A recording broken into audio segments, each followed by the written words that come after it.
Hi, my name is Robin Warren, and I'm a health educator coach and also the founder of a geeky wellness community called Geek Girl Strong. I started off as a New York City public school teacher, and I taught PE, health, and dance for about 5 years.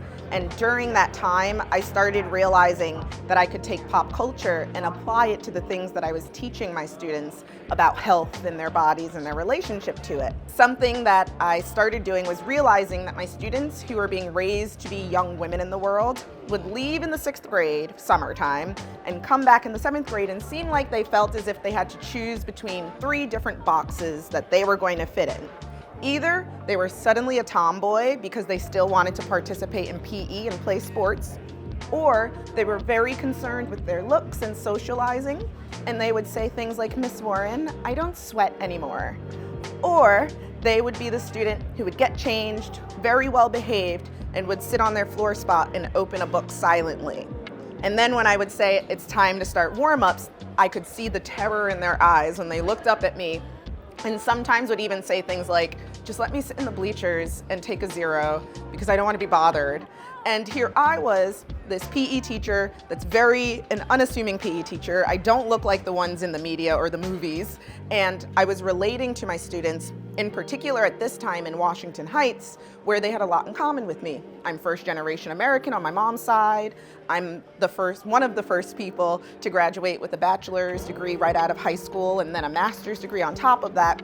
So my students didn't fully understand how someone like me could exist, because I would ask them if they wanted to see my deadlifts while also telling them I was going to be out because I was going to New York Comic Con. And if they behaved well for the sub, I might bring back some freebies for them.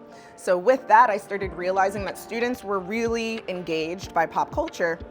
So instead of just calling games the names that they already had in gym class, I would do things like call them the Hunger Games cornucopia. And instead of just getting numbers in a line game, I would give them districts and put on this whole show. And when going out and speaking to adults about the work that I was doing, sometimes the things that they would say was, "If you were my PE teacher, I wouldn't hate it so much."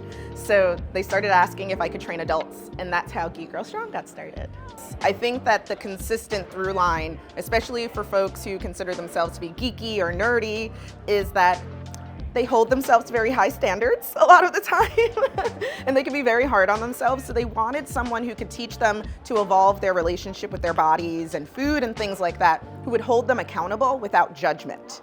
So someone who could try to make it more fun and just make the approach to what exercise and diet can mean and just redefine it and say, we don't have to go to a gym. You don't have to ever lift weights. We can make sure that you are walking a certain amount of times during the day.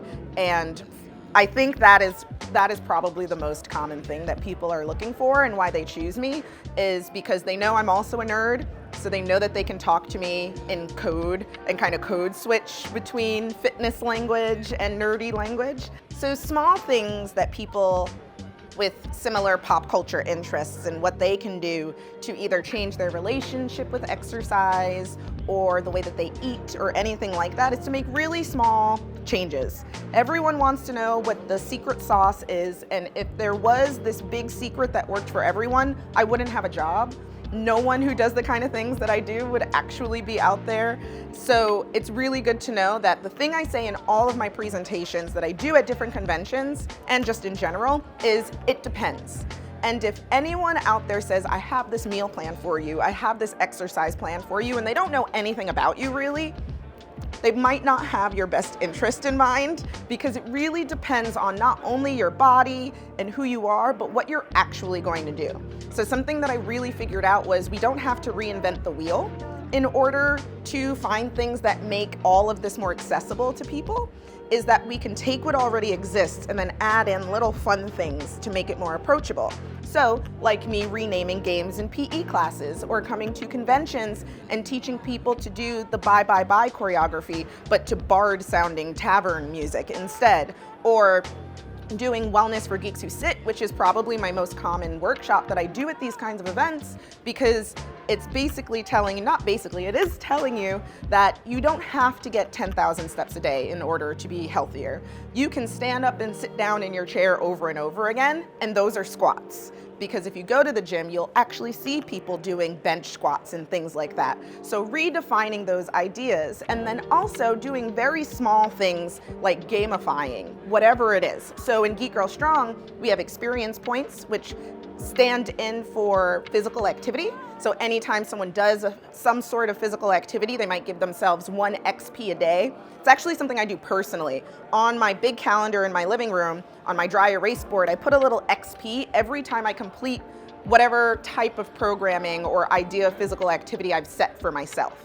Then we can do the same thing for dietary reasons and do health points, which are HP, and you can track it that way on a calendar. You can also do things for mental and emotional health, and we in Geek Girl Strong call those your magic points, because it's like refilling your meter. If you don't have any, then you can't impart your magic upon the world. So you can take all of these different ideas and even just making a little note on your calendar and then adding it up after the month is done so that you can see maybe what you were aiming for, what you actually did, without changing a whole bunch of stuff in your life all at once.